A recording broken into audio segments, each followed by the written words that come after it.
नमस्कार सर्वांना. तर आजच्या ब्लॉगमध्ये आपण पाहणार आहोत की आई कुलदेवतेची ओटी कशी भरायची.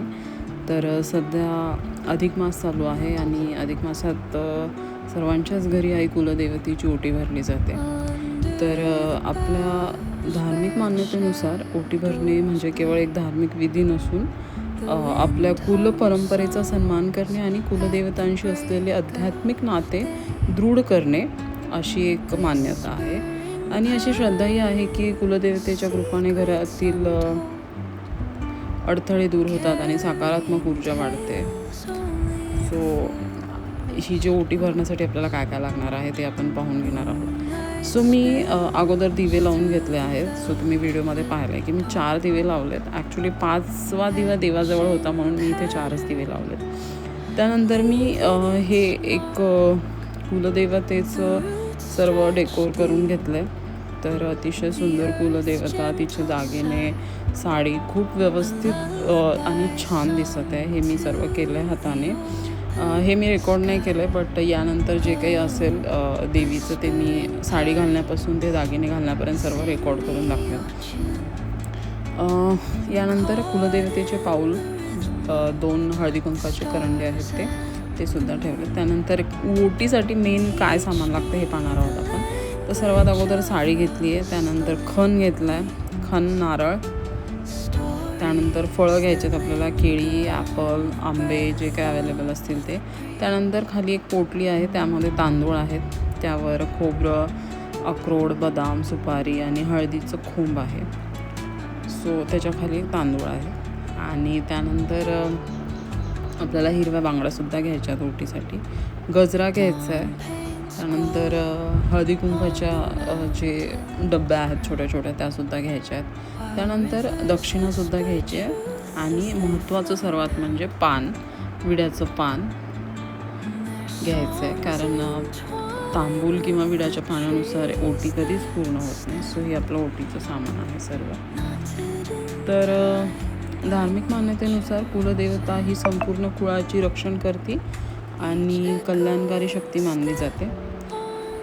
सो अधिक मासात भरल्या जाणाऱ्या ओटीमध्ये सामान्यतः हे सर्व सामान असतं.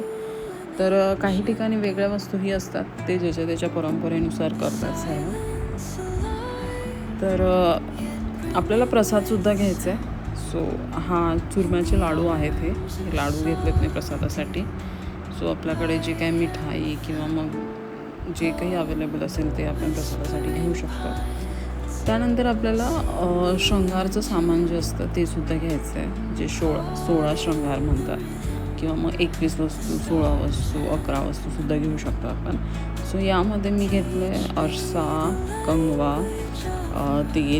तेलाची बॉटल, सिंदूर, कलावा, त्यानंतर काजळ, नेलपेंट, लिपस्टिक, मेहंदी कोन, पावडर, क्रीम, चुनरी घेतली आहे रेड कलरची.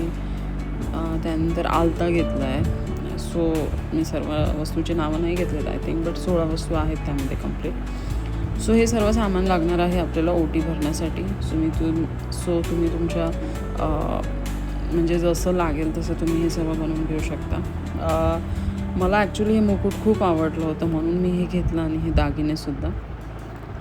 त्यानंतर हे ॲक्च्युली 33 कोट जे देव म्हणतात आपल्यामध्ये, सो ते पूर्ण 33 कोट देव असतात, ते मी बनवून घेतलेत हळदीने. आणि त्यांना फुलंसुद्धा वाहिलेत, त्यांची पूजा करून घेतली आहे. सो आपल्याकडे जो अधिक मास चालू आहे त्यामध्ये सर्वच देवांची पूजा झाली पाहिजे म्हणून मी हे हळदीचे 33 देव बनवून घेतलेत.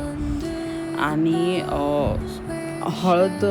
हळदीला खूप आपल्या संस्कृतीमध्ये एक स्थान आहे, त्यामुळे हळदीचे बनवून घेतले. त्यानंतर मी 16 वातीसुद्धा लावून घेतल्या आहेत, कारण 16 ह्या जे नंबर आहे याचं खूप महत्त्व आहे कुलदेवतेसाठी. सो या प्रकारे आपल्याला कुलदेवतेची ओटी भरून घ्यायची आहे. मी ओटी भरून घेतली आहे, सर्व पूजाही करून घेतली आहे आणि हे सर्व सामान यूज केलं आहे ओटीसाठी. सो हा ब्लॉग कसा वाटला मला सांगा प्लीज कमेंट सेक्शनमध्ये.